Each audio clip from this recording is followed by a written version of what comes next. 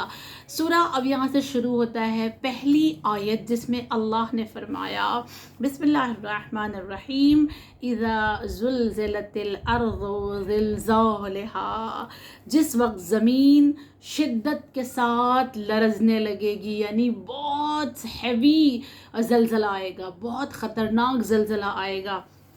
پہلی آیت میں خدا نے کہا جس وقت زمین لرزنے لگے گی، زلزلہ آ جائے گا، پھٹنے لگے گی زمین، اس وقت. پھر اس کے بعد سیکنڈ آیت میں کیا کہا؟ جب ایسا ہوگا، جب زلزلہ آئے گا اور جب زمین لرزنے لگے گی، پھٹنے لگے گی، تو فوراً دوسری آیت میں کہا کہ اس وقت یہ ہوگا، دوسرا کام یہ ہوگا اللہ کی جانب سے وَأَخْرَجَتِ الْأَرْضُ أَثْقَالَهَا، اور زمین اپنے اندر کے سنگین بوجھ کو، یعنی جو اس نے وزنی چیزیں اپنے اندر چھپائی ہوئی ہے اسے وہ باہر نکال دے گی. وہ اپنے ساری چیزوں کو جو اس کے اندر دفن ہے زمین کے اندر وہ باہر نکال دے گی. اس میں دیکھیں سب سے پہلے ایک بات ہم یہ سمجھیں کہ اثقالہا، اثقال ثقل سے بنا ہے، جسے حدیث ثقلین نا، ثقل جسے کہتے ہیں وزن چیز کو کہتے ہیں.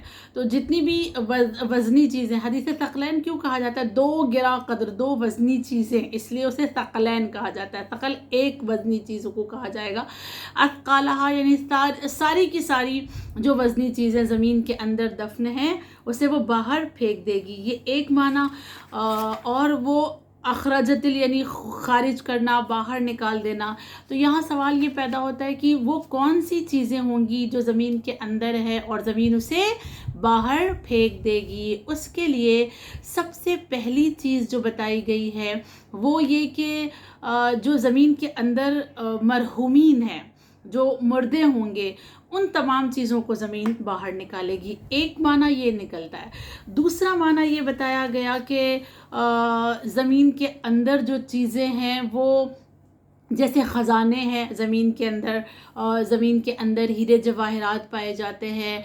اس کے علاوہ زمین کے اندر جو ہے وہ بہت ساری قیمتی چیزیں جو دفن ہیں، وہ ساری چیزیں جو کچھ بھی زمین کے اندر ہے وہ سب باہر آ جائے گی. تیسری جو اس کی میننگ لی گئی ہے وہ یہ کہ زمین کے اندر موجود جو ایک کہتے ہیں نا شعلہ جو نکلتا ہے زمین کے اندر، وہ آتش فشاں جو نکلتا ہے، جسے کیا جوالا مکھی آپ کہہ سکتے ہیں، وہ جو باہر نکلتا ہے اسے بھی کہا جا سکتا ہے کہ زمین وہ سب کچھ باہر نکال دے گی.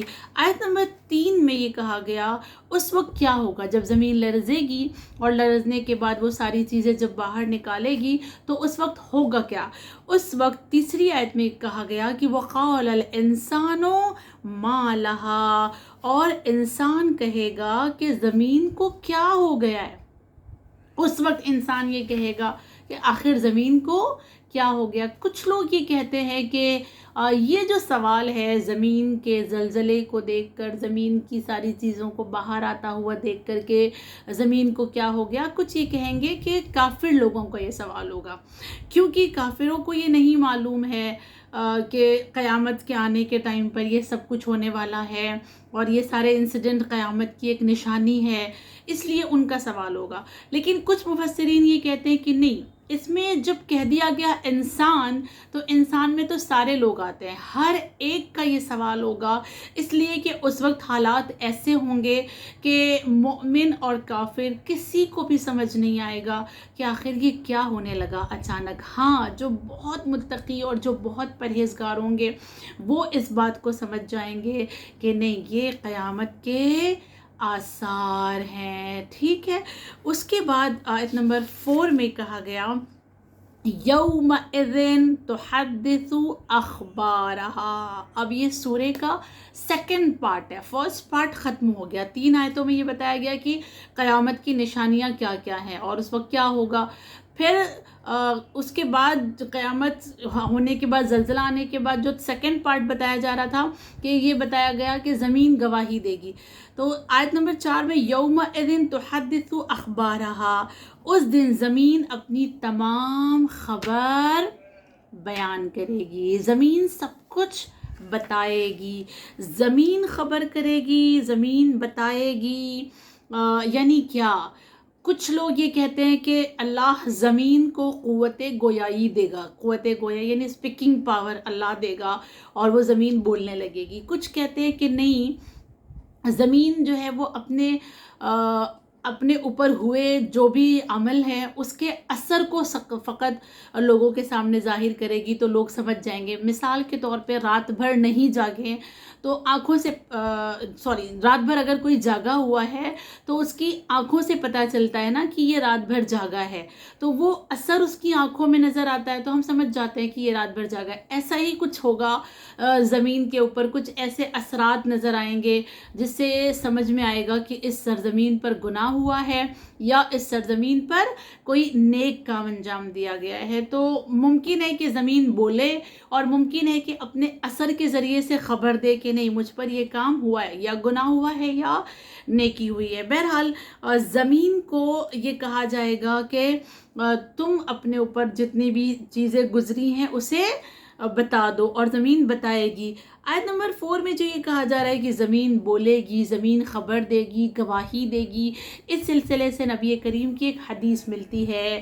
نبی کریم نے فرمایا کہ اپنے صحابیوں سے، اپنے چاہنے والوں سے، کہ کیا تم جانتے ہو کہ اس آیت میں زمین کا خبر دینا یعنی کیا؟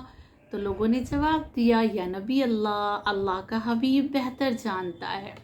ہاں، جسے معلوم بھی رہا ہوگا نا تو وہ احترام میں نبی میں کہتا ہے ہمیں نہیں معلوم، آپ بہتر جانتے ہیں.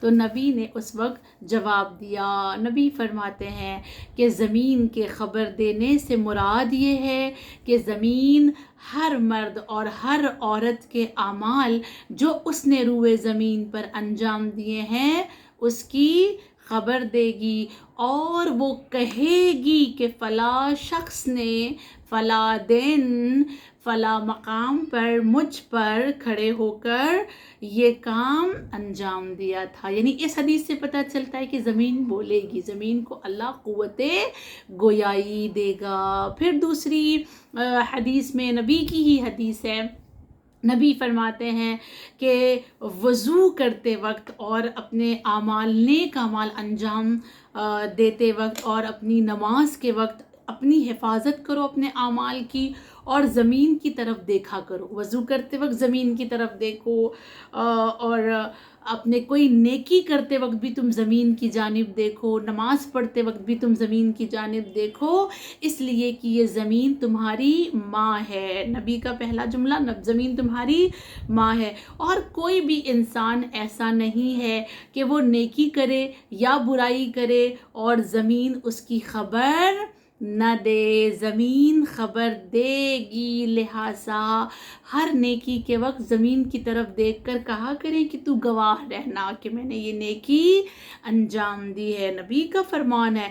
اسی لیے ابو سعید خدری یہ کہتے ہیں کہ ہمیشہ وہ کہا کرتے تھے کہ جب کبھی کسی بیابان سے گزرو تو کسی ایسے راستے سے گزرو جو انجان راستہ ہے، جہاں سے پہلی بار گزرے ہو، اور جب ایسا آپ کو پتہ ہو کہ یہاں سے پھر شاید دوبارہ گزرنا ہو یا نہیں گزرنا ہو، صحرا ہو، بیابان ہو، جنگل ہو، کوئی بھی جگہ ہو، تو وہاں پر بلند آواز سے اذان کہا کرو. ابو سعید کہتے ہیں کسی بھی نئی جگہ پر جاؤ تو بلند آواز سے اذان کہو، کیونکہ میں نے رسول کو فرماتے ہوئے سنا ہے کہ کوئی جن اور کوئی انس اور کوئی پتھر کا ٹکڑا ایسا نہیں ہے جو تمہاری اس نیکی کی گواہی نہ دے. یہ سب تمہارے گواہ بن جائیں گے. اور اذان میں توحید کی گواہی ہے، رسالت کی گواہی ہے، ولایت کی گواہی ہے، تمہارے لیے نجات کا پروانہ بن جائے گا. کتنا خوبصورت ہے نا یہ سب کچھ ہمارے لیے. اللہ نے نظام کتنا پیارا سا بنایا ہے اپنی نجات کے لیے. اللہ نے کتنے سارے بہانے دیے ہیں تمہیں کہ کتنی ایسی چھوٹی چھوٹی نیکیاں انجام دے کر تم نجات حاصل کر سکتے ہو. صحیح ہے. اس کے بعد یہ کہا گیا کہ زمین جو اس طرح کی گواہی دینے والی ہے، زمین گواہ بننے والی ہے اور زمین کو تم گواہ بناؤ، تو ایسا نہیں ہے کہ صرف ہم سے کہا گیا کہ تم گواہ بناؤ، بلکہ ہم اور آپ اگر تاریخ کی طرف نظر کریں، ہم احادیث کی طرف نظر کریں، تو ہمیں امیر المؤمنین کی ایک حدیث ملتی ہے، اور امیر المؤمنین کے سلسلے سے یہ ملتا ہے کہ مولا کائنات یہ کہا کرتے تھے مسجد میں نماز پڑھنے والوں سے کہ تم مسجد میں صرف ایک ہی جگہ پہ کھڑے ہو کر نماز نہ پڑھا کرو، بلکہ مسجد کے ہر کونے میں الگ الگ نمازیں پڑھا کرو، یعنی صبح کی نماز اگر اس کونے میں پڑھیے تو ظہر اس کونے میں پڑھو، اور مغرب عشاء تم دوسرے کونے میں پڑھو، تاکہ وہ ساری کی ساری مسجد کا کونا تمہارے لیے کیا بن جائے، گواہ بن جائے۔ یعنی ایک کوئی فکس اپنی جگہ نہیں رکھو، بالکل اسی طرح جیسے مجلسوں میں جاتے ہیں فرش حسین پر بیٹھتے ہیں، تو بعض اوقات کچھ لوگوں کی پلیس ہے نا فکس ہوتی ہے کہ وہ یہیں پہ بیٹھیں گے، یعنی ہمیں یہ کہا جا رہا ہے کہ ایسی نیک جگہوں پر کوئی اپنی جگہ اپنا مقام کوئی فکس نہیں کریں، بلکہ ہر جگہ پر بیٹھیں، تاکہ وہ تمام جگہ وہ تمام مقام کیا ہو جائے، آپ کے لیے گواہ بن جائے۔ اور امیر المؤمنین کا یہی کام رہا، مولا کائنات بیت المال سے مکان کو بھر دیتے تھے، اور مکان کو بھر دینے کے بعد جب اس مکان کو خالی کرتے تھے، لوگوں کو بانٹ دیتے تھے، تقسیم کر دیتے تھے، جس کا جو حق ہے اس حق کو جب لوگوں تک پہنچا دیا کرتے تھے، تو مولا اسی حجرے میں اسی مکان میں کھڑے ہو کر 2 رکعت نماز ادا کرتے تھے، اور 2 رکعت نماز پڑھنے کے بعد شکر کا سجدہ کرتے تھے، اور شکر کا سجدہ کر کے مولا اس جگہ سے اس زمین سے کہتے تھے تو گواہ رہنا کہ علی نے اس کمرے کو بیت المال سے حق کے ساتھ بھرا تھا اور حق کے ساتھ خالی کیا ہے۔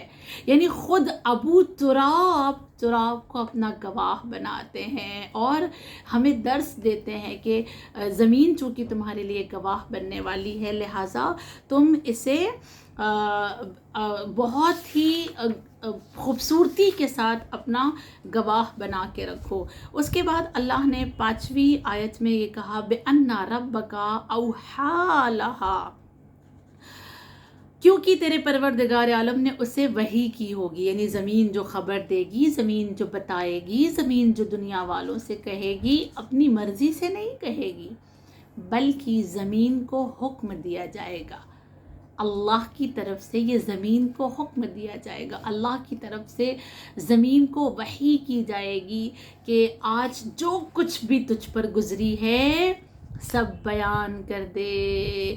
یہی وجہ ہے کہ علماء عرض کرتے ہیں کہ جب ساری زمینیں اپنی داستان سنائیں گی، جب ساری زمینیں اپنے اوپر ہوئے حالات کو بیان کریں گی، تو کیسے ممکن ہے کہ کربلا کی سرزمین خاموش رہ جائے؟ کربلا کی سرزمین بھی اپنے اوپر ہوئے تمام مظالم کو بیان کرے گی، کربلا کی سرزمین بھی مصائب امام حسین کو بیان کرے گی، کربلا کی سرزمین بتائے گی کہ کس طرح سے جوان علی اکبر نے مجھ پر ایڑیاں رگڑی تھی، کس طرح سے ننھے سے اصغر کو جلتی ہوئی خاک پر لٹایا گیا تھا، کس طرح سے حرملہ نے تیرے سے شعبہ چلایا تھا۔ اس سارے حالات زمین بیان کرنے والی ہے، اور جب ہم اور آپ زائر کربلا ہوں گے تو کربلا کی زمین گواہی دے گی کہ نہیں یہ زائر ہے، یہ ظاہر ہے۔ 40 کے سفر میں وہ جو لوگ چلتے ہوئے چل کر 3 دن کا پیدل سفر انجام دیتے ہیں، وہ نجف سے کربلا کے درمیان کی جو زمین ہے وہ زمین گواہ بنے گی کہ نہیں یہ ظاہر ہے، یہ چل کر امام حسین کی زری تک جایا کرتے تھے۔ خدا بند کریم تمام عشق حسین رکھنے والے عزادار کو 40 کا پیدل سفر